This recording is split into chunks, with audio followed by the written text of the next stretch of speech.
طرح کا جھوٹا الزام ہم پہ لگا رہے ہیں.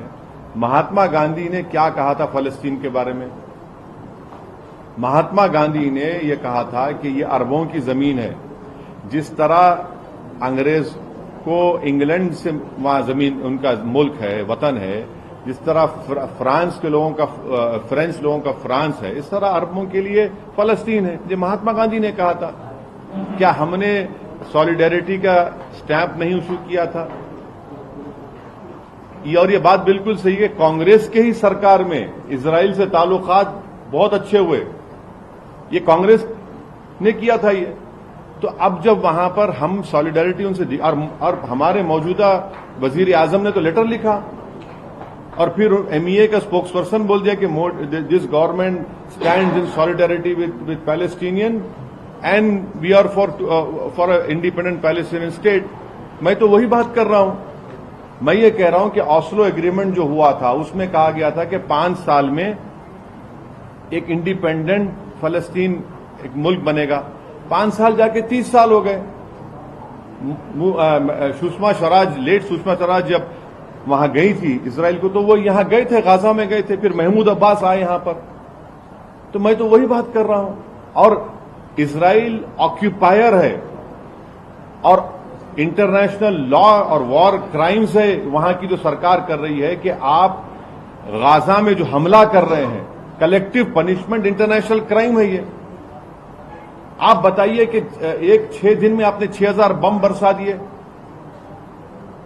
1800 لوگوں کی موت ہو گئی جس میں 500 کے قریب بچے ہیں.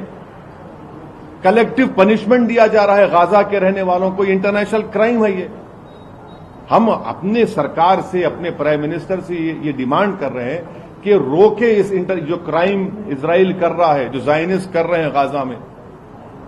آپ ان کو، وہ تو اوپن ایئر پریزن ہے. غزہ 16 سال سے اوپن ایئر پریزن ہے. وائلنس کی ہم کنڈیم اس پہلے بھی کیے، آج بھی کر رہے ہیں. مگر آپ کیسے کلیکٹو پنشمنٹ دے رہے ہیں پورے غزہ کے لوگوں کو؟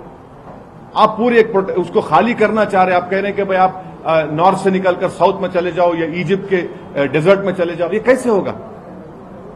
اور اس کا امپیکٹ کیا ہوگا اس پورے ایریا میں جس کو ہم انڈینز بولتے ہیں ویسٹ ایشیا؟ اس میں کیا امپیکٹ پڑے گا بتائیے. ہمارا تیل آتا ہے وہاں سے. ہمارے بھارت کے لوگ ان تمام اطراف کے کنٹریز میں کام کرتے ہیں. تو یہی ہم کہہ رہے ہیں. اس کو چناؤ کا مدعا کہاں ہے؟ یہ روکنے کی تو دور کی بات ہے مگر ابھی تو گراؤنڈ وار شروع کرنے والا ہے اسرائیل بول کے. یہ اسرائیل جو غزہ میں اور ویسٹ بینک میں، یہ اسرائیل آکیوپائر ہے. یہ آکیوپائڈ ٹیریٹریز ہیں اور انٹرنیشنل لا کے تحت یہ جو کر رہے ہیں کلیکٹو پنشمنٹ جو دے رہے ہیں غزہ کی جنتا کو، وہ وار کرائم ہے. وہ کلیکٹو پنشمنٹ وار کرائم ہے. آپ ان پہ مار رہے ہیں ان لوگوں کو. ان کا پانی بند کر دیے، ان کا الیکٹریسٹی بند کر دیے. ان کے اسپتالوں میں دوائیں، آکسیجن چھوڑی، دوائیں نہیں ہیں، بچے مر رہے ہیں. آپ کلیکٹو پنشمنٹ غزہ کی جنتا کو دے رہے ہیں، 22 لاکھ کی جنتا کو. اور ساری دنیا خاموش بیٹھی ہوئی ہے. ساری دنیا خاموش بیٹھی ہوئی ہے. کیسا خاموش بیٹھ رہے ہیں آپ؟ وہ آکیوپائڈ ٹیریٹریز ہے. کتنے سال سے آکیوپائڈ ٹیریٹریز ہے معلوم آپ کو؟ 80-85 سال سے اس جگہ پہ آکیوپائڈ ٹیریٹریز ہے. وہ کیسا رہ رہے ہیں کبھی اندازہ بھی کریے آپ ان لوگوں کو. ان کے بچوں کو ویزا ملتا، باہر نہیں جا سکتے. کام کرنا ہے تو ان کو، ارے بھائی کووڈ کے درمیان میں جو ریسٹرکشنز انڈیا میں تھے اس سے زیادہ ریسٹرکشن 16 سال سے غزہ میں ہے. CEN نیوز دیش پردیش کی تازہ ترین خبروں کے لیے CEN نیوز کو سبسکرائب کریں اور رہیں پل پل کی خبر سے ہر پل باخبر.